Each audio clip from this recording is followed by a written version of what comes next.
वादग्रस्त IAS अधिकारी पूजा खेडकर यांच्या आईला मनोरमा खेडकर यांना आज अटक झालेली आहे। तब्बल आठवड्याभरानंतर त्यांना आज अटक झालेली आहे। ज्यांनी पहिल्या दिवसापासून हा विषय लावून धरला ते विजय कुंभार सर आपल्या सोबत आहेत। सर, आज मनोरमा खेडकर यांना अटक झालेली आहे। तुम्ही पहिल्या दिवसापासून याचा पाठपुरावा करताय, योग्य दिशेने कारवाई चालू आहे?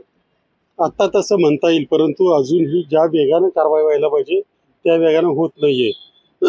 त्यांना अटक झाली चांगली गोष्ट आहे, कारण ह्या प्रकरण उजेडात आल्यानंतर बऱ्याच जणांना तक्रार करण्याची एक शक्ती मिळाली।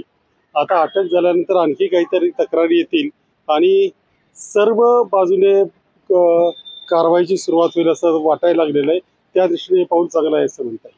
नक्कीच आज तुम्ही पुन्हा एकदा नवीन ट्विट केलेलं आहे। दररोज नवीन खुलासे तुम्ही या संदर्भात करतात। आज तुम्ही ट्विट केलंय की पूजा खेडकर यांनी एकाच वेळेस 2 हॉस्पिटलला दिव्यांग सर्टिफिकेटसाठी ॲप्लिकेशन केलं होतं। काय नक्की? पूजा खेडकर यांनी पुण्यातील औंध जिल्हा रुग्णालय आणि पिंपरी चिंचवडचं यशवंतराव चव्हाण मेमोरियल रुग्णालय यांच्याकडे दिव्यांग प्रमाणपत्रासाठी अर्ज केला। एकाच दिवशी केला तो 23 ऑगस्ट 2022 रोजी। आणि त्या दिवशी अर्ज करताना त्यांनी कारण दिलं की माझा ॲक्सिडेंट झाला आहे म्हणून मला दिव्यांग प्रमाणपत्र पाहिजे, आणि ॲक्सिडेंट झाला आहे त्याचं त्यांनी औंधमध्ये कारण दिलं, म्हणजे दिलं की माझ्याकडे ससून रुग्णालयामध्ये उपचार चालू आहे, आणि पिंपरी चिंचवडला कारण दिलं की माझ्यावर YCM मध्ये चालू आहे। मुळात एकाच कामासाठी 2 ठिकाणी अर्ज करणे चुकीचं आहे। शिवाय दोन्ही ठिकाणी एकाच वेळेला उपचार कसे चालू असतील?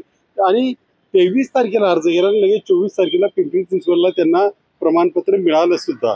या सगळ्या गोष्टी निश्चितपणे सांगतात की त्यांनी जे हे प्रमाणपत्र मिळवलेलं आहे ते खोटी माहिती देऊन मिळवलेलं आहे, हे फ्रॉड आहे।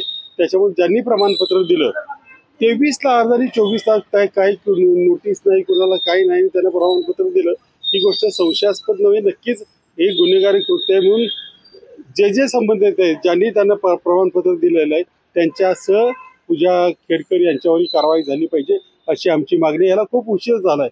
खरं तर अशी प्रमाणपत्र ही जी एकूण रचना आहे त्याच्यातून बाहेर पडता कामा नाहीत, पण ती बाहेर पडतायत आणि दिली जात आहेत।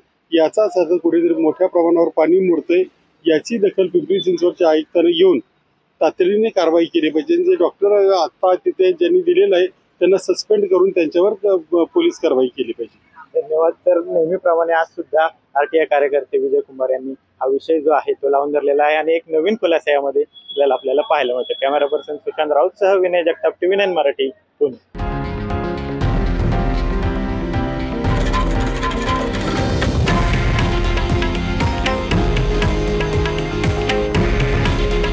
हे आहे देशातील नंबर 1 न्यूज नेटवर्क आणि आपण पाहत आहात TV9 मराठी।